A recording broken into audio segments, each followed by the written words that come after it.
বঙ্গবন্ধু শেখ মুজিবুর রহমানের ধানমন্ডি ৩২ নম্বর বাড়ি এবং আওয়ামী লীগের কেন্দ্রীয় কার্যালয়ে ভাঙচুর আগুন। সরকার পতনে আন্দোলনকে কেন্দ্র করে উদ্ভূত পরিস্থিতিতে ধানমন্ডি ৩২ নম্বরে বঙ্গবন্ধু শেখ মুজিবুর রহমানের বাড়িতে এবং বঙ্গবন্ধু এভিনিউ আওয়ামী লীগের কেন্দ্রীয় কার্যালয় এবং ধানমন্ডি ৩ নম্বরে দলটির সভাপতির রাজনৈতিক কার্যালয়ে হামলা ভাঙচুর করে আগুন ধরিয়ে দেয়। সোমবার দুপুরের পর এসব ঘটনা ঘটে। প্রত্যক্ষদর্শীরা জানান, দুপুরের পর ধানমন্ডি ৩২ নম্বরে বঙ্গবন্ধু শেখ মুজিবুর রহমানের বাড়িতে হামলা হয়।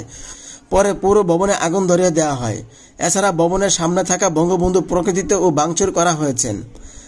আশেপাশের ভবনে আগুন দেওয়া হয়েছে, তবে এই বিষয়ে কেউ নাম প্রকাশ করে কথা বলতে রাজি হয়নি।